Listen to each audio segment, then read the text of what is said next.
Hi, this is Dennis with Second Chance Tackle. Today we're going to work on one of my favorite small reels. This is the Shimano Sahara 2000 FA. It's a 3-ball bearing reel. I recently acquired this one when I was out shopping around the local flea market. And I'll actually have a summary of the flea market finds and that. But it was one of a lot of 9 reels. And most of the time the reels that I find become subjects to my videos. And then I find that place to give them a second chance, whether giving them away or selling them or whatever. But in this case, whenever I find one of these reels, I like to keep the reel. And it's perfect. It's ideal for the bayshore and small fish and freshwater. And it's really one of my favorite reels when it comes to the smaller tackle. So we're going to take this one apart. We're going to show you how it's made. We'll show you how to service it if you have one of these, and how to get back fishing again. And as I mentioned, I like to keep these. I have some lightweight poles, although predominantly I'm a saltwater fisherman. But I never trust whatever a reseller may tell me about the history of the reel, including the service. And I almost always will take the reel apart, service it, rather than do what some people do with flea market finds, which is to simply flip them and then find out that there was something wrong with them. And of course, since this is going to be for personal use, there's no better way to do that than to service it before you get going, because the last thing you want is for that reel to fail when you're landing the fish of the day, or maybe even the fish of a lifetime. So let's get started. And I like to get started by removing the exterior parts. And I also like to get started by thanking our first responders and essential personnel and those on the front lines of fighting our pandemic, whether it's medical, first responders, fire, emergency, police, or whether it's the supply chain folks that are trying to keep us safe and out of harm's way and deliver our products on time. Well, this is a prime example of why I like to take a reel apart and service it and not simply put line on it. Now, I did remove the line on that, but you can see this reel has spent some time resting in dirt, or perhaps even being dunked. So it runs smooth, but boy, it's got a lot of junk in there. And if I simply wanted to flip it, I could just take a quick look and say, oh, the outside's nice, let's just go sell it. And then, of course, the buyer would look at this thing and wonder what kind of a joke was being thrown on them. But this looks more like dirt than it does sand. We'll come up top and we'll do the spool in a little bit. We'll service those drags, but there is more dirt in that cavity. I was just checking to see what that was. When you have a handle and you want to remove the handle, spin the handle and see if the knob on the other side is turning. If it's turning, that's a good indication that there is a through post on this handle as opposed to a screw-in type handle. And in order to remove the handle, you have to remove that cap screw. You do that simply by turning it counterclockwise, a traditional turn, and you'll see it come out.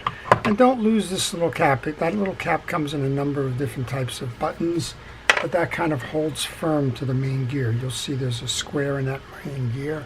That little plastic cap is going to go inside there, and it's going to help reduce the wobble. So don't lose that. Once you take that out, you can remove the handle simply by pulling out. A good practice might be to take that handle screw and put it right back into the reel, because that will be helpful. Now, we can go about this 2 ways in terms of removing the rotor. We can actually remove the side plate and pull the axle shaft, or we can take the rotor off first. I'll show you the secondary one, which is to take the rotor off first. There's 2 little shim screws, shim washers up here. There's a few of them. Those balance the line as the line threads on the spool. So if you're going too high on the threading of a spool, you need to reduce one to lower the spool. If you're going too low on the spool, you need to add one to raise the spool up so that it spools more evenly. I was just trying to pull these off. They all got caught up in the threads. Not unusual. There we go. And I like to stack these into a parts tray. You saw me with some of the other pieces. I like to put all the parts that I take up on a reel, I'd like to take them off and put them into the tray so that I can keep track of those parts as I go to reinstall. I think I can get this with a 12mm socket. This is a Mitchell tool. You don't need a Mitchell tool. A regular 12mm socket works. But if you bring the post all the way down, usually those deep sockets will work. In this case, you don't need a deep socket. You could use a wrench because there's hardly a lip on the rotor here. But if you have a deep lip or a well, before you can get to that handle nut, use the deep socket. This comes off in a reverse mode. That is, you're turning the screw or the nut away from you in order to remove it. You should just be able to pull this up now. This has the traditional anti-reverse with the roller bearings inside of it. We should be able to get this off by removing the 3 stainless screws. Don't remove this plastic, this last screw, the black one, because that black one is going to be holding the cap on. And if you hold the cap on, you have to go and be very careful if it falls out, because those rollers and those springs are very difficult to get back in. So word of caution there. Also note where that position is of the black screw. It's almost right on top of the override level, and you'll see a gap. If you look around that whole bearing, there's nothing until you get over here for the gap. So when you go to reinstall, that gap needs to line up with that anti-reverse override. Most of the newer anti-reverse clutches now do not have an override. That's to save some expense and some space. I took those 3 screws out and laid them on my desk to make sure that those 3 screws were the same size, so that it doesn't matter when they come back in. And you can now lift off your roller assembly. You do not oil anti-reverse roller bearings. These are friction driven, and the friction is compromised if you put oil on them. So just make sure they're clean, which is what I'm doing. This is an interesting one. I get reels in all the time saying that my anti-reverse doesn't work. I had the reel apart and it doesn't work. And note that there's 2 sides to this bearing or ferrule here, the inside of the barrel. There's a thick side and a thin side. It's very easy to install this upside down. If you install it upside down, those roller bearings cannot reach where they need to grab. So make a note of that. Make sure that that fat side, if you will, or the wide side is up top. Put that into your tray as well. Now we can go down to the main assembly. And again, I'm checking here now not only for the normal stuff, are there any broken pieces and parts and things like that, but I'm also checking for dirt, because we saw dirt up top on the spool. And you want to be careful if that's the case, because you don't want to get dirt and contamination into your reel. You're going to have to clean it. Now, I did not see any dirt under the rotor. Those pieces and parts are clean, so that's okay by me. This says 3 ball bearings. We see one right up top there on the pinion gear. I'm assuming that the other 2, I've had these apart so many times, but there's so many Shimanos. The other 2 are on both sides of the main gear. I'll find out in a moment. Sometimes they count that anti-reverse clutch as a bearing. Okay, so we have a bearing here. And the next piece that we want to do is we want to remove the screw in the axle shaft. Now, you'll see that I have 3 rough screws that are the side plate screws, and then I have not put them into my tray. That's because the screws up top for the anti-reverse clutch or roller bearing is very similar. I don't know if they're the same, but I want to just keep these off to the side with the side plate, just so that I don't mix them up in the case that there is a little bit of a difference. Alright, I've pulled the screw out of the crosswind block. That enables me to remove the axle shaft. Once I remove the axle shaft, I can remove the main gear. And since I've taken the screws and the other piece out, I should just simply be able to pull out on the pinion gear, remove the oscillation gear, or the crosswind gear, and the crosswind block in this case is totally dry.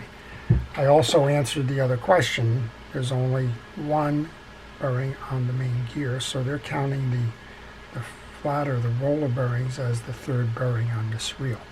Well, you just need to make sure this is clean and this is dry. If there's any problem with it, it's dry. And so there you go. It doesn't hurt for you if you take the reel apart to take it fishing or to resell it, whatever you're going to do with the reel, to go through that reel thoroughly, because you just don't know the history of it. And chances are, if you're in a flea market situation, the seller doesn't know the history of the reel either. Now, there's times where it will be somebody selling their personal equipment, but more times than not, the resellers in these markets are buying estate sales or job lots or other things, and they're just looking to liquidate their purchases at a profit, and they don't know what's behind the reel. So I always use that statement, buyer beware, just because you don't know what you're getting. I've cleaned off the old grease. That's clean. That's factory grease there. No problem with that.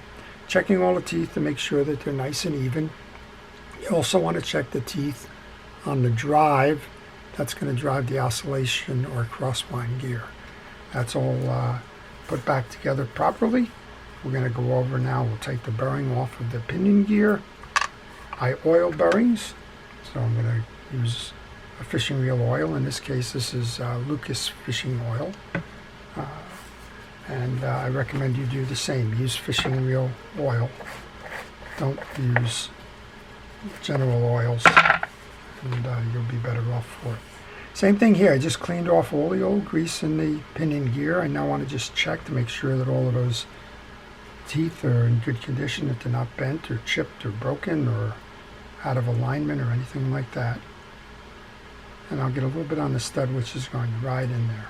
All right, pinion gear, ball bearing, oiled into the clean slot. I did just notice here there's a little bit of dust or something here, so let's just use a Q-tip to get that off. We're good on that side now, and we can go ahead and put the rest of this back together then. We can take kind of the inverse steps. We got one more here. Totally dry, which is why you want to get in here and do the maintenance on your reel. It's going to slide better now. And I get asked a lot, what's the ideal maintenance schedule for a reel? And I say 1 year. I say 1 year unless you're fishing the reel heavily. If you're fishing the reel heavily, then do it at mid-season as well. But do it at least once a year. We can just have some old dried grease and the like on the axle shaft. You don't need any abrasives to take that off. A paper towel is fine. A light coating of grease. Don't go crazy with the grease on the shaft, because when you put this shaft through your pinion gear, well, that's a tight fit. That's just going to squeeze out the excess. So no sense clogging up your inside of your reel with grease that's not going to be used. There's a flat side to the axle shaft. Just make sure that that goes to the front of the crosswind block. Align that hole in the crosswind block, and then find that little screw that you took out and go reattach that. So as I mentioned, this is one of my favorite reels, and if you like this kind of work, if you like to see spinning reels and bait casting reels and fishing reels in general, saltwater, freshwater, doesn't matter, you like the hobby of reel repair and you want to see more, then I would ask you to subscribe to my channel. I post frequently, and when I post, I kind of do the same video. I take it apart, clean it, service it, give you a little bit of the reel history behind it, and hopefully help you to learn a little bit more or work through the reel that you're seeking to repair. So if you subscribe and you hit that notification button, you'll see all the ones that I post, and you'll be able to decide whether that's one that you want to watch or not. If you have a question on any reel, just leave that question in the comments section. That is the best way to reach me. I try to respond to them over morning coffee. And if you doesn't have to be on this reel, it can be any reel. It can be a maybe you're struggling with a reel, maybe you're working on one, maybe you got an odd problem that just happened to your reel, or maybe you just have a general question about what's a good reel, or I'm thinking about buying this reel, what do you think, or anything like that. Questions are welcome. I'm not going to tell you I know all the answers, but I'll know a few of them, and if I can help you along the way in making a decision or getting you unstuck from a reel repair problem, I'd be happy to do that. Okay, so we just took that off. Here's that magical anti-reverse clutch. You'll notice that there's 2 studs here and there's corresponding holes. You'll notice that we have that override, which we were talking about before, belongs kind of equal with this. And you just want to simply insert it and make sure that those 2 studs go into the holes inside the rotor there. And we can take the 3 that look like the same ones as the side plate screws. This one's pretty easy. The 3 line up with the 3 pieces of the case that are extended. So there's lots of holes up top here. You can see it's probably 10 or 15 holes. The ones that work right are the ones that are going over that case extension.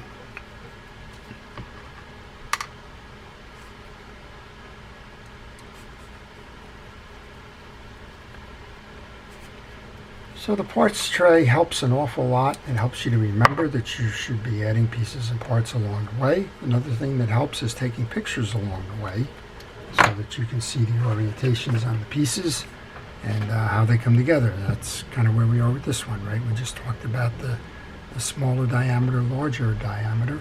Could have put this one in before. You can put it in now. The wider diameter goes up top. Seats like that. We come back and we can put the rotor on. Make sure that it's clean underneath. Again, I'm a little bit concerned because I did see the dirt. There's a little leg that comes out here when the bail is in casting mode, and this will hit a ramp and release. So you want to put a little bit of oil onto that. Doesn't hurt to put oil onto the seams where the bail meets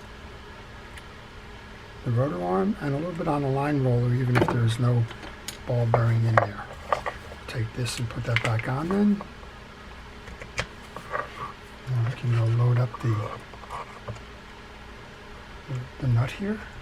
Remember, that came off clockwise, so it goes back on counterclockwise. For those of you that don't know an analog clock, turn the nut towards you.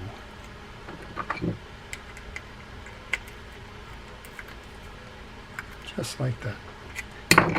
And give it a spin, make sure that everything's doing what it should be doing. We'll come back now, we'll take that stack that includes that click ratchet. That click ratchet's going to make noise when you have your spool spinning backwards. It's going to tell you that your drag is being let out. Then we got this stack of adjustment washers. They're hard coming off, they're hard coming on. There we go. All right, so that is all set up. And we're not going to go slap this spool right on. We're going to take care of what we started with here, which is the drags. There's a 5-sided spring in here. It rides in a groove. I use a little pick to just kind of pull it out. Once you get one side started, this is a pretty deep spring, but once you get one side started, just kind of cover it because it can shoot. And then, of course, we want to take this out because we got a bunch of junk in here. Junk is not a technical term, but that's what's in here. We got a whole bunch of dirt. This has a felt washer in it, so it's a good thing we are servicing this because a felt washer with dirt will tear. We only have the one. It's a small reel. It doesn't need a lot of drag. And some folks wonder about felt washers. They get the sense that felt tears easily. Well, it really doesn't.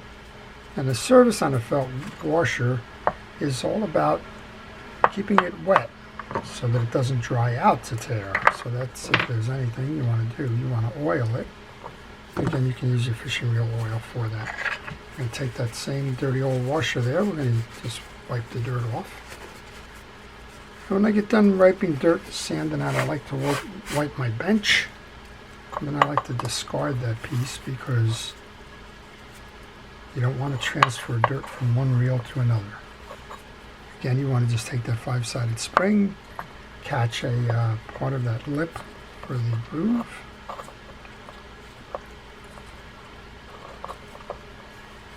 I'm just going to press the rest of it down so that it seats properly. And then do the eye check here, make sure that all of the pieces are in the groove. And that only holds the washers in. There's no other mechanical function to it other than just when you go to turn it this way, they don't fall out. So if you've lost that, don't worry about it terribly. The washers will work, and they will work by having that drag button compress them and hold them to the frame. All right, drag button on. We'll put that handle back on. So finally, I also repair reels by mail, and repair them by people walking to my shop too, but most of the time the reel repairs have been coming in by mail. And if you have one that you don't feel up to working on, or just don't have the time to do, or what have you, and you would like it serviced for the season, contact me on the information on the business card that follows, and I'll be happy to provide you that information. Okay, tight there. Here's that click. That's that click ratchet we were talking about. Give it a spin. Boy, I'm ready to put a line on this and take this one fishing. We've got little, they call them snapper blues. They're baby bluefish. They populate our backwater estuaries. They're saltwater or brackish. We have several bays in the area and the like, and we're going to go give this one a try. We'll go put 6-pound test line on this, and we'll go take it fishing, and we'll expect problem-free days now that that reel has been serviced.